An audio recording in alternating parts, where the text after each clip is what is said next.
오늘 우리가 읽은 성경 본문은 이 로마서 16장 마지막 장입니다. 이 내용을 보시면은 1절에서부터 16절까지 이 내용에서는 여러 인사의 말을 전합니다. 무난해라, 또 무난한다 이런 말씀을 하면서 주 안에서 거룩한 입맞춤으로 서로 무난해라 이렇게 사도가 하는 인사의 말이 전해지고요.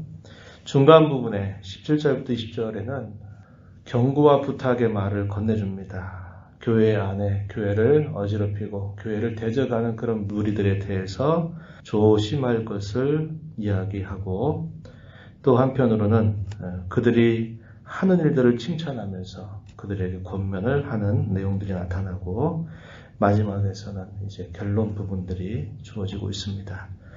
사도가 무난하라고 말하는 많은 이름들 우리에겐 생소합니다. 그 중에 몇몇 사람들 우리가 좀 기억하고 있는 인물들이 있죠. 예를 들면 1절에 보면 갱그레아 교회 일꾼으로 있는 우리 자매 베베를 너희에게 추천한다. 그는 어떤 인물인가 소개해 주기를 2절 보면 주 안에서 성도들이 합당한 예절로 그를 영접하고 무엇이든지 그에게 소용되는 바를 도와주어라. 왜냐?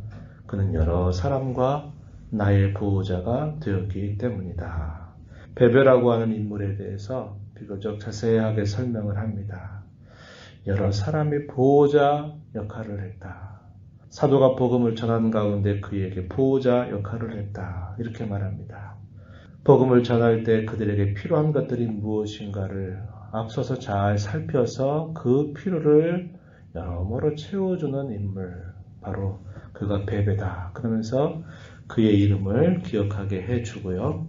아마도 이 베베가 바울 사도가 고린도에서 이 로마서를 쓰게 됐을 때 이 로마서를 그들에게 전달하는 일꾼이 아니었겠는가 이렇게 추정을 합니다. 우리가 잘 기억하는 이름이 있죠. 브리스가와 아굴라에 대해서도 무난하라 이렇게 이야기합니다. 3절 보면 브리스가와 아굴라에게 무난하라. 그는 사도 자신의 목숨을 위해서 그들의 목까지도 내어놓을 수 있는 그런 헌신된 사람들이다. 이 부부에 대해서 이야기합니다. 고린도 지방에 갔을 때 천막을 깁는 일을 하면서 복음을 전할 때 이들을 처음 만나게 됩니다. 그런데 그때 만난 이후로부터 함께 동업을 하면서 또 주의 복음을 위하여 헌신적으로 일하는 이들의 모습이 잘 표현되어 있어요. 그리고 글라우디오의 칙령 때문에 로마에서 망명을 해서 고린도 지방에 있다가 이제 이 칙령이 사라지고 난 다음에 다시 그가 로마로 돌아가 있는 것을 보게 됐죠. 그는 자기의 집을 주님을 위한 교회로 내어준 인물이다라고 이야기합니다. 그래서 이 브리스가와 아굴라에 대한 소개가 나타나고요. 또 쭉 뒤로 가면 어떤 인물이 우리가 또 기억할 수 있는 인물이냐면 13절에 보면 주 안에서 택하심을 입은 루포와 그의 어머니에게 무난해라. 여기 택하심을 입은 루포. 마가복음 15장 21절 말씀에 보면은 예수님께서 십자가를 지고 골고다 언덕으로 향하여 가실 때 구레 사람 시몬을 억지로 그 십자가를 지고 올라가게 했을 때 아마도 그 사람의 아들이 아닐까 이렇게 추정되는 인물입니다. 그가 훗날의 로마 교회의 중요한 역할을 맡는 사람이 되었다 이렇게 생각해 볼 수 있는 인물입니다. 그 외 여러 이름들이 소개가 되는데 사도의 마음속에 깊이 새겨져 있는 사람들의 목록입니다. 무엇 때문에 그럴까요? 주님의 나라와 주님의 교회를 위하여 그토록 헌신된 삶을 살았던 사람들이기 때문에 사도의 마음속에 늘 기억되는 인물이죠. 이것은 주님께서 기억하시는 그런 인물들이다 하는 것입니다. 한평생을 살아가면서 몸된 교회에 속해서 우리가 살다가 우리의 이름을 남기고 떠나가게 될 것입니다. 그러할 때 사회적인 지위가 어떠하고 그가 얼마나 많은 것을 가지고 있고 또 얼마나 많은 성과를 인생에서 내느냐 하는 것들은 잊혀져 갈 것입니다. 그러나 주님의 교회와 주님의 나라와 주의 성도들을 위해서 주의 복음을 위해서 헌신된 사람들은 대대적으로 끊임없이 기억되는 사람이 될 것입니다. 주님을 향한 사랑 때문이고 주의 교회를 향한 사랑과 주님의 나라를 그토록 바라는 삶의 모습이 결국 그들의 이름을 이렇게 영예롭게 하는 결과를 가져다 줌을 우리는 배우게 되죠. 이 이름들 속에서는 각계각층의 신분에 해당되는 사람들이 있습니다. 거기에는 여성도 있고 또 노예 출신의 사람들도 있습니다. 그러나 주 안에서 그들 모두는 다 하나님 나라의 동역자들로 기억된다는 것을 우리는 마음에 새겨야 한다는 겁니다. 당시 여성들의 지위가 그렇게 높지 못했고 더더군다나 이 노예라고 하는 것은 사람 취급을 받지 못했고 하나의 주인의 소유물에 해당됐던 신분이었습니다. 주인이 그 노예를 죽여도 누가 뭐라고 하지 않았던 만큼 그렇게 천대받는 사람일지라도 그들이 예수 그리스도를 자신의 주님으로 믿고 섬겨서 주님의 나라를 품고 살았다면 그들은 다 주 안에서 동역자들이다. 이렇게 사도는 우리에게 알려주고 있는 것입니다. 17절 이하로부터 교회를 어지럽히고 교회에 대적자 노릇하는 사람들에 대해서는 경계하고 조심해라 라고 권면을 해주게 됩니다. 17절 말씀 한번 보시면은 형제들아 내가 너희를 권하노니 너희가 배운 교훈을 거슬러 분쟁을 일으키는 사람 배운 교훈을 거치게 하는 사람들을 살피고 그들에게서 떠나라. 그들과는 함께 교제할 사람들이 아니다. 이렇게 이야기하면서 살피고 떠나라. 이렇게 이야기해 주는 것입니다.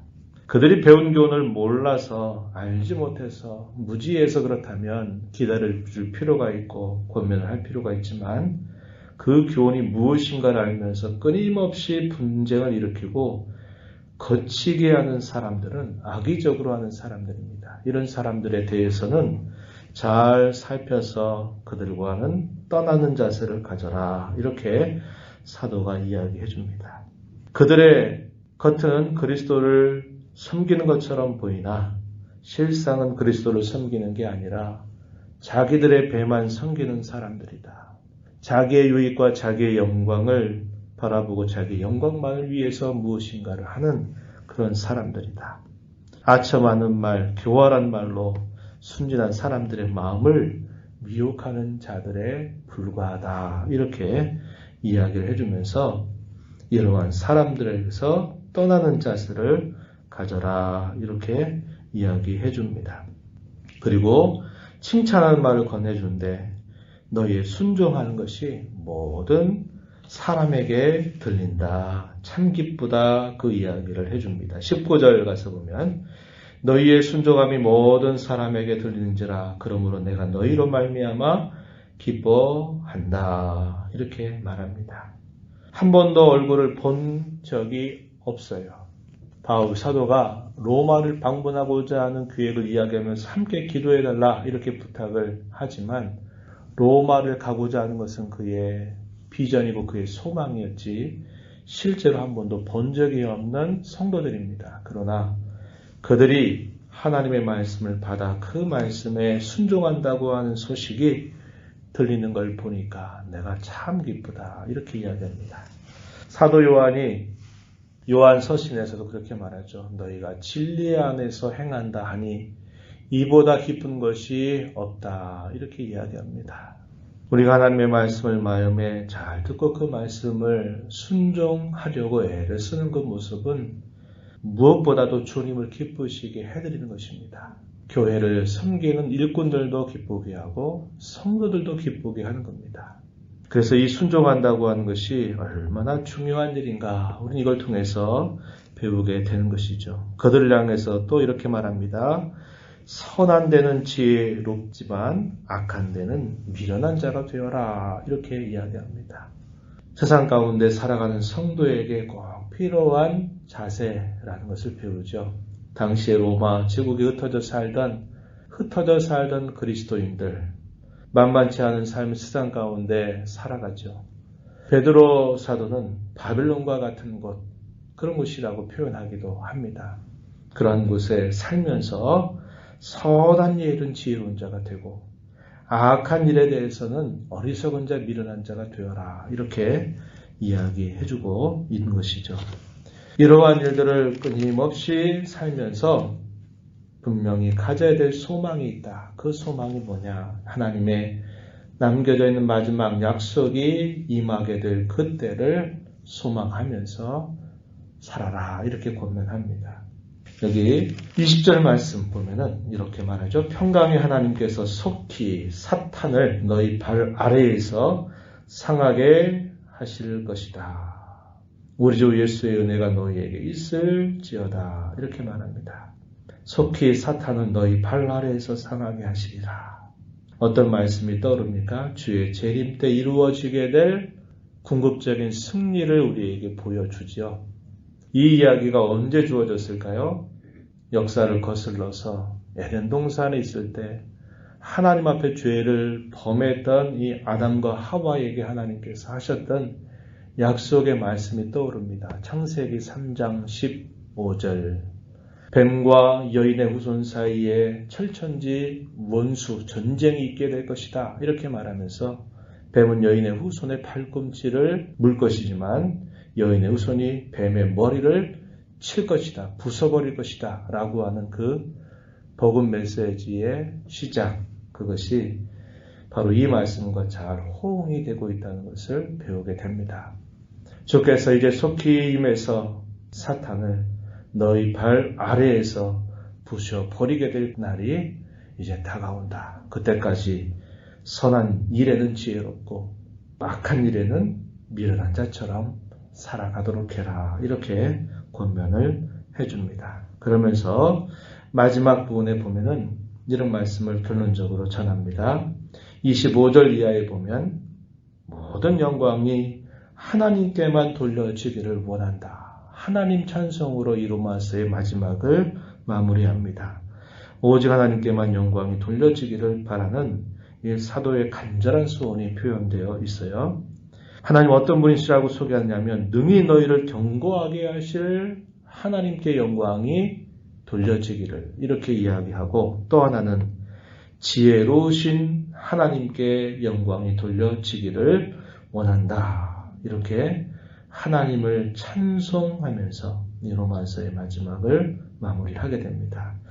우리가 이 땅에 구원받은 성도로 살면서 우리가 늘 마음에 품고 살아야 될 것, 하나님께 영광이 되는 삶이 되게 해달라고 우리는 그런 소망을 가지고 기도하고 매일매일 힘쓰는 자로 살아가야 한다는 것입니다. 오늘 이 말씀을 읽으면서 저와 여러분에게 베풀어 주신 구원의 은혜, 복음의 내용들, 죄와 비참함으로부터 우리가 구원받게 된 그 사실, 구원받은 자로서 우리의 남은 삶을 어떻게 하나님 앞에 예배처럼 드려지는 삶을 살아갈 것인가에 대한 많은 교훈들, 그것을 우리가 이 로마서의 말씀을 통해서 확인했습니다. 이런 복음의 은혜로 구원받은 저와 여러분, 우리 남은 삶 속에서 무엇을 하든지 구원에 대한 감사로 하나님께 영광을 돌리는 삶을 살아가도록 힘주시고 지혜를 주시기를 구하면서 나머지 모든 삶이 주께 영광이 되는 삶이 되기를 진심으로 바랍니다. 하나님 아버지 감사합니다. 이 새벽 시간 저희들에게 생명과 호흡을 허락하셔서 주 앞에 불러주시고 또 찬송을 드리며 말씀에 귀를 기울이며 받은 말씀을 따라 기도하면서 이 하루 이 한 주간을 또 살아가게 하심을 감사드립니다. 옛적에 로마 가운데 살았던 그리스도인들에게 보낸 편지를 우리가 오랜 시간 함께 읽어왔습니다. 교회 성도를 향한 호의감을 갖고 있지 않았던 그런 시대 속에서도 그리스도인으로 사는 길이 무엇인가를 가르쳐 주었습니다. 코로나 사태뿐만 아니라 우리가 이 말세의 지마를 살아가면서 여러 가지 많은 어려움 가운데 처해져 있지만 성도다움을 잃지 않는 저희가 되게 하여 주시옵고 무엇보다도 복음의 은혜를 통하여 저희들에게 값없이 베풀어 주신 이 구원의 은혜를 감사하면서 우리의 남은 삶을 어떻게 주님의 나라를 위하여 주의 영광을 위하여 또 성도들을 위하여 살아갈지 잘 생각하고 지혜롭게 순종하며 살아가는 저희들이 되게 하여 주시옵소서. 오늘도 은혜의 보좌 앞에 전능자의 그늘 아래 나와서 아버지 은혜를 구하는 모든 심령들을 품어주시고 주께서 크신 은혜를 베풀어 주옵소서. 예수님 이름으로 기도하옵나이다. 아멘.